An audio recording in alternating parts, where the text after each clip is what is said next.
What's up, guys? It's your boys Awoki back with another crime video, and today is another video or case that really bothers me because three innocent little girls were murdered by their father, bound with zip ties, bags over their heads, and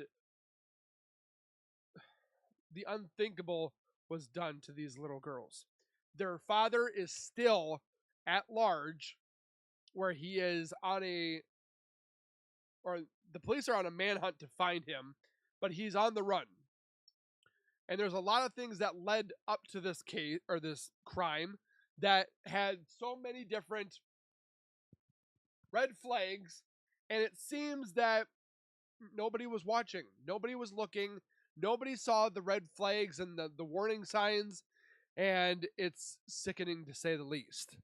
Now we're going to be watching a video from Anna Solves, a YouTube channel that I definitely do enjoy watching. She's got tons of content when it comes to crime and more. But we're going to be watching the three sisters who were brutally murdered after a camping trip with their homeless dad. Again, viewer discretion is advised. It may get a little too much for some, so I want to let that be very clear. But before we go any further, if you guys could do me a solid favor and subscribe to my YouTube channel by hitting that wiper icon down at the bottom right, hit the bell icon next to it. So when I do post videos like this one, you guys will get that little ring notification that I've posted that video, and then you guys can watch, comment, like, and share. And again, I thank you guys all so very much. Without further ado, let's get into the video. This haunting doorbell footage shows Travis Decker just days before he did the unthinkable. His daughters, 9-year-old Paityn, 8-year-old Evelyn, and 5-year-old... Such cute little girls. Such cute little girls. And oh man, this guy's gonna rot in prison and down below. Olivia thought they were going on a fun camping trip with their dad, but they never came home. 4 days later, their tiny bodies were found near Rock Island Campground, zip-tied with plastic bags over their heads. As investigators started piecing things together, a disturbing pattern emerged. Ignored red flags, unenforced court orders, and a father quietly unraveling behind the scenes. But what truly shocked everyone, this wasn't some snap decision. Authorities now believe Travis planned it, every last step. This is the heartbreaking case of the three sisters who were brutally murdered after a camping trip with their homeless dad.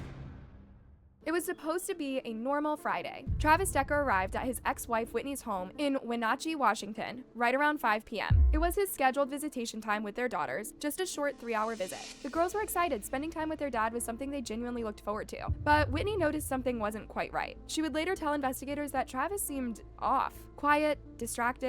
Please trust your gut, guys. If you feel that there is something wrong, you need to take the right steps, the precautions to protect your children within reason. If you have a court order, I understand how tough it can be, but if you have a gut feeling about something that's off, go with it. And when she asked where he was taking the girls, he wouldn't say. Now, at that moment, Whitney didn't panic, because why would she? This was their dad, and this visit was supposed to be short. Nothing about this situation yet screamed danger. But something deep in her gut was unsettled. By 8 p.m., that quiet discomfort was growing. Travis hadn't checked in, he wasn't answering texts, calls went straight to voicemail. Whitney tried to stay calm, maybe they lost track of time, but 30 minutes passed, then an hour, and still no sign of Travis or the girls. By 9:45, Whitney's fears had reached a breaking point. She called the police. When the officers arrived, they noted that she looked distraught. Her eyes were red and she had clearly been crying. Travis had a good relationship with the girls. He'd never keep them past the agreed time. If there were any changes in the plan, he always let her know. He's never done anything like this before. He's always very responsive if there's any deviation to the parenting plan that's necessary. So this was really unexpected. But she also told them something else. She told them Travis had been struggling, that he was currently homeless and living out of his truck. She described him as emotionally unstable. And here's the thing about that. Police started the search right away. Using traffic camera footage, investigators spotted Travis's white Say at least they started super fast and they got him, or they were on his tail, but they still haven't found him yet. GMC pickup leaving Wenatchee around 5:40 p.m. That detail might seem small until you learn it was a direct violation of the court-approved parenting plan. Travis was not allowed to take the girls out of the allowed to take the girls out of the area. Officers canvassed local motels, places where Travis was known to stay on occasion, but there was nothing. No check-ins, no sightings. I bet this guy has weapons. No answers. At this point, Wenatchee police requested an Amber Alert, but the Washington State Patrol declined. If we were to issue an Amber Alert, every time someone with custodial privilege is late getting that child back, we'd have Amber Alerts just about every day. But Whitney knew better, and truthfully, so did the officers. Travis Decker had partial custody of the girls, and the Washington State Patrol said something that, frankly, felt deeply unsettling in this context. When a custodial parent is late returning children, law enforcement doesn't immediately assume that they're in danger. But this wasn't that. Travis was homeless. He was under pressure. By Saturday morning, another red flag appeared. There was a local 5K event that Travis and the girls were expected to attend. They didn't show up. No calls, no explanation. And at that point, the situation finally shifted. By late Saturday afternoon, after Wenatchee detectives shared additional case details, the Washington State Patrol authorized what was known as an EMPA, an Endangered Missing Persons Advisory. According to WSP, the EMPA allowed them to broadcast the vehicle details on highway signs, and it reached the public in much of the same way that an Amber Alert would have. It was better than nothing, but many would argue far too late. As the investigation picked up speed, the FBI started digging into Travis's phone data from Thursday and Friday, hoping to narrow down the exact locations he might have traveled to, or was still hiding out in. On Monday, Whitney spoke to the media saying she didn't think Travis was a danger to his daughters. Where do you think he might be headed? He was last pinged going out of Leavenworth, the 76 station. So I'm thinking up in the mountains. He prefers a secluded area with maybe some running water and a nice campfire. I just love them so much, and I hope they're safe. I hope that their dad is safe, and then I just hope that he realizes that he can bring them home and that we can figure out anything else after this. By that afternoon, police had used all that information to zero in on a specific area near the Rock Island campground. They had also finally secured an arrest warrant they had been working on. Then, at around 3:45 p.m., the search teams arrived in that area. And what they found? No one was ready for. Travis Decker's white GMC pickup truck was spotted, abandoned off a quiet rural road. Oh, so he doesn't even have his truck. Here, I thought he had his dang truck. Far from the campground. There were 2 bloody handprints smeared across the tailgate. Inside the vehicle, kids' car seats, blankets, food, a wallet just sitting there on the console untouched. The area around the truck was searched carefully, and not long after, the worst possible outcome was confirmed. Just nearby, the bodies of Paityn, Evelyn, and Olivia were found. Each of the girls had plastic bags placed over their heads, and their wrists were bound with zip ties. The cause of death? Asphyxiation. A heartbreaking end to the search for 3 little girls. Now, when he gets found, don't be putting him on life in prison. Do the exact same thing that he did to his daughters. Make an example out of this man so that hopefully this doesn't continue. 9-year-old Paityn, 8-year-old Evelyn, and 5-year-old Olivia Decker found dead near the Rock Island campground near Leavenworth. Now a manhunt for the sister's father, 32-year-old Travis Decker. I don't know, I have a little girl myself, so that's, it's shocking. Visitors hoping to hike a nearby trail were turned away at a roadblock as a large-scale search is carried out. I'm sorry for the family and for the mother. That's devastating. I absolutely cannot imagine.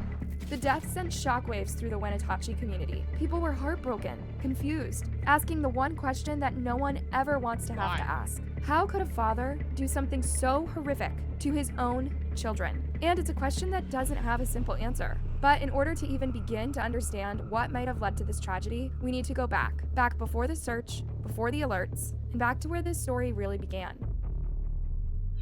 Whitney and Travis Decker had been married for 7 years, but by March of 2023, the marriage was over. Whitney was the one who filed for divorce, and in court filings, she described a relationship that had become increasingly volatile. Sometimes he'd just Let me guess, abusive on his part?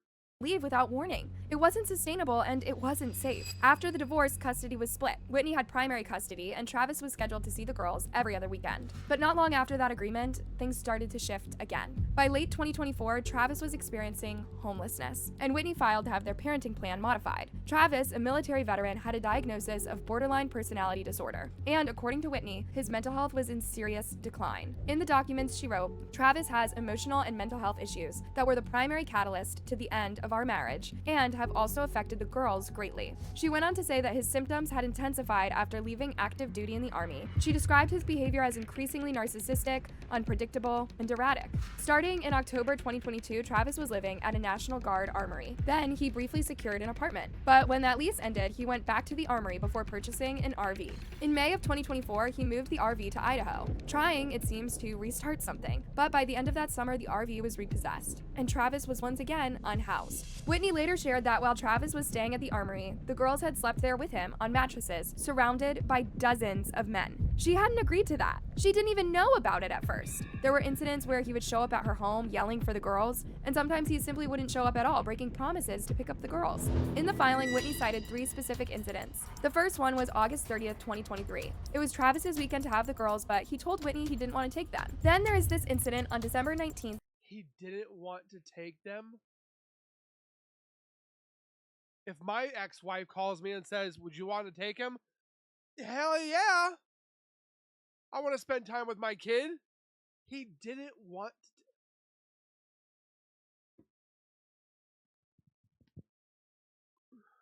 2023. Whitney wrote that her youngest daughter, Olivia, FaceTimed her, screaming and sobbing. Travis was nowhere to be found. It was during this moment that she realized they had been staying in the armory again. And then, July 25th, 2024, Travis showed up at Whitney's house hours late. He had hitchhiked there. At one point, Travis told Whitney he planned to hitchhike to pick up the girls from a play. Whitney was stunned and understandably terrified. And she wasn't the only one raising red flags. The girls' maternal grandmother also wrote a statement. She said, they're happy, smart, well-adjusted girls, except after visiting with Travis.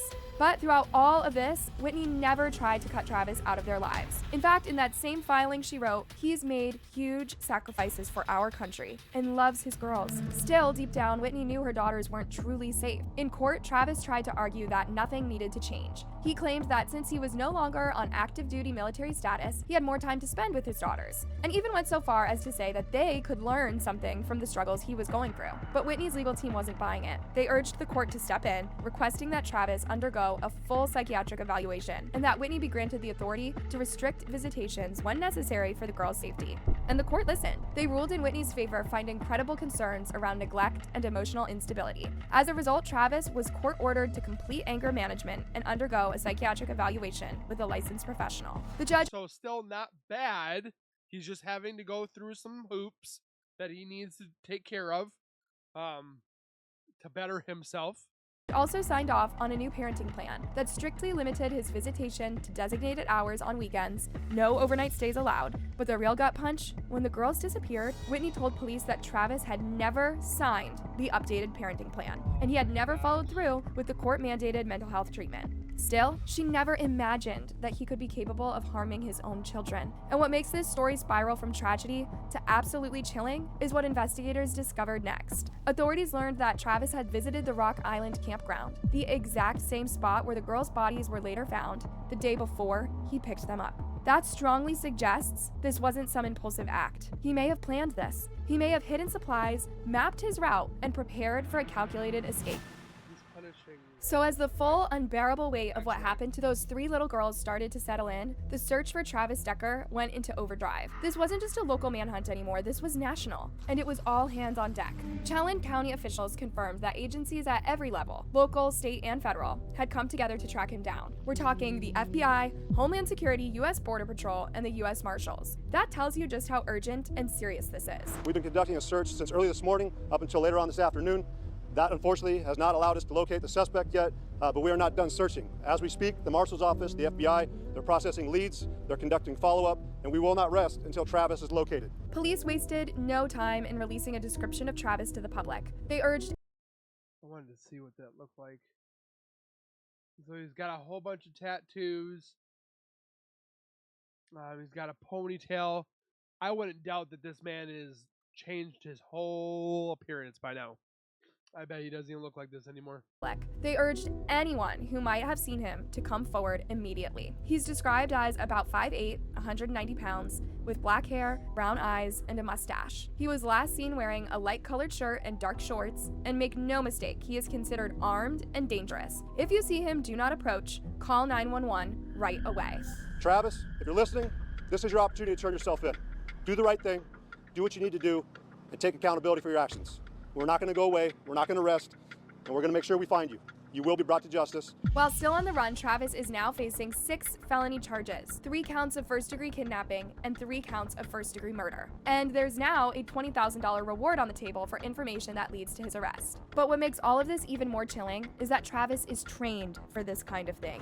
They believe that he has a special set of skills because of his background in the military that makes him even more dangerous than a normal person. They also believe that he could have a gun. So they're warning the community because the biggest thing right now is finding this suspect. Travis enlisted in the Army back in 2013 and served in Afghanistan. By 2021, he'd transferred into the Washington National Guard. For a while, he was full-time, but by 2023-2024, he had shifted to part-time status. Notably, he stopped attending mandatory drills about a year ago, and the Guard was in the middle of processing a disciplinary discharge. But here's the part that has law enforcement on edge. Travis wasn't just your average soldier, meaning he'd received some of the most elite military survival training out there. And according to his own father, Travis had experienced living completely off the grid for months at the time. He knows how to disappear. Police have released doorbell cam footage showing what they believe to be Travis's last known appearance before the murders. The footage was recorded before the bodies were discovered, but so far, it's the most recent confirmed visual of Travis Decker. And because no one knows where he is or what he might be capable of, authorities are urging residents across multiple counties to stay alert. Meanwhile, as this manhunt intensifies, the community is still reeling from the unimaginable. On Tuesday, June 3rd, tributes poured in from across Wenatchee as people tried to process the loss of Paityn, Olivia, and Evelyn Decker. The girls were part of the short Shakespearean program at Music Theater of Wenatchee, and the theater shared a heartfelt message on Facebook. Grief counselors have been made available to students and staff as the district navigates the aftermath of the tragedy. In the midst of the devastation, support for the girls' mother, Whitney Decker, has been overwhelming. By June 6th, an online fundraiser had brought in over $1 million to help cover expenses and take time. Which I'm going to be putting that link down below in the description as well. Just because I want to help as much as I can. So I'm going to be making a donation as well to her. Just anything that can help. Nothing's going to help, obviously, because she most definitely wants those girls back. I just can't believe that.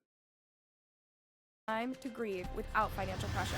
Members of the small yet tight-knit community of Wenatchee are sharing their grief and uniting in song. We want to share their light and see one another. They're keeping these lights shining at Memorial Park in honor of 9-year-old Paityn, 8-year-old Evelyn, and 5-year-old Olivia Decker. No amount of questions or their answers will properly soothe the pain that we bear. But they also asked for one thing: privacy. Because what Whitney is going through is more than tragic. It's every parent's worst fear come to life. Whitney is living every parent's worst nightmare. The hole in her heart is immeasurable.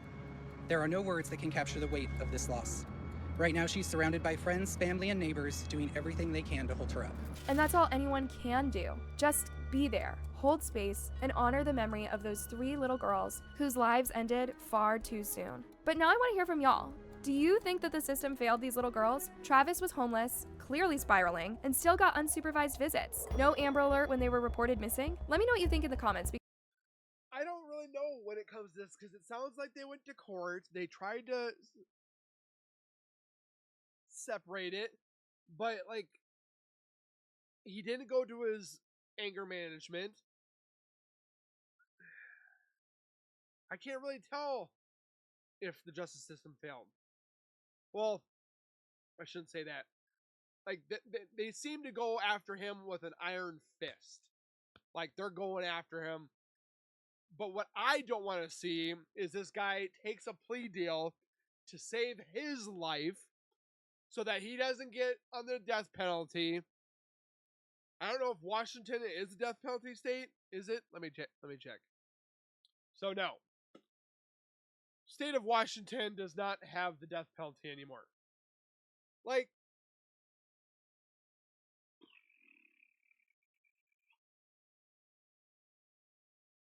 I think that's what our problem. Again, okay. When I say this is a problem, is because the criminals, they know they're just going to get I'm going to go to jail for the rest of my life, get 3 meals a day, commissary, get to talk to other women, get a girlfriend. Yeah, you're locked up for 24 hours a day, but you get to have the yard for 1 to 2 hours, depending on your. I've heard of some people getting 1 to almost 5 hours out in the yard in certain places in certain states, depending on if you're a good person in prison. Weird. But we're making it okay for people to just murder and get away with it. Okay, yeah, they're going to prison for all their life.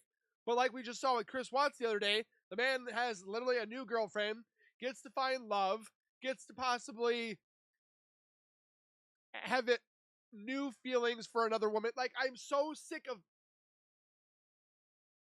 child murders and just people murdering each other. You have no right to take a life.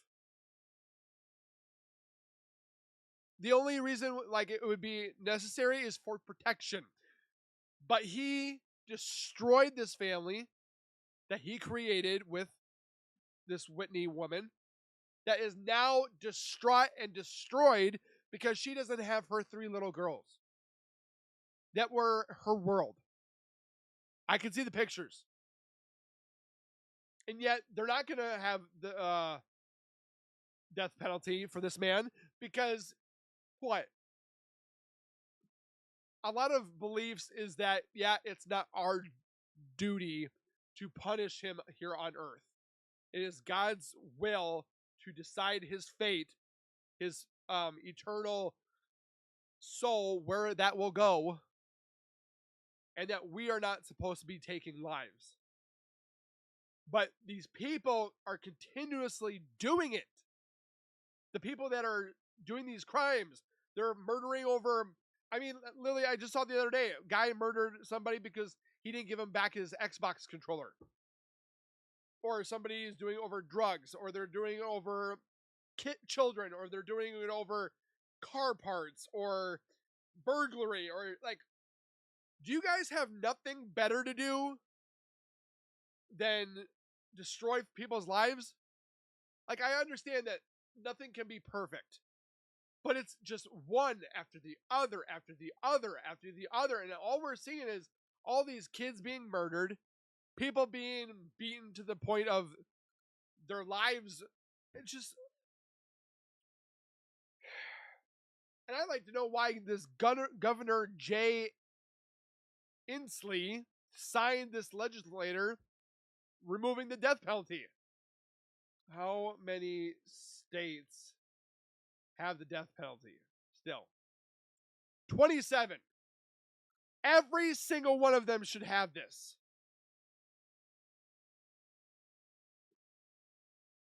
Almost half do not have the death penalty. And they're like, I wonder how we could save money in our state. Stop giving it to the federal prisons because we're homing people that have committed the worst crimes, and they're going back to school, and they're finding love, and they get to talk to their loved ones. And what the flip? How is this justice? Make an example out of him. Do exactly what he did to his girls. Bag over the head, zip tied, and asphyxiation. Maybe that might start waking people up. Let me know your guys' thoughts down below. Please keep it, obviously, somewhat positive that I was trying to do myself. Link will be down in the description if you would like to donate to the cause of the case and the murders. And if you guys see him, wherever you may be, I have a following that reaches all the corners of the earth, besides Antarctica, because I've never had anybody that came to my stream that's from Antarctica. At least not yet. But if you see this man, please call your local law enforcement. Call somebody to get this man arrested. And it's just going to be a matter of time before we find him either dead or alive. And I have a feeling if it's going to get down to where it's him and the police, it's going to be death by police because he's not going to go out quiet. So, again, put your guys' thoughts, your comments, your opinions down below. Link is in the description for the donation for her. And please take care, be safe. As always, keep nerding on, and we will see you guys in the next video.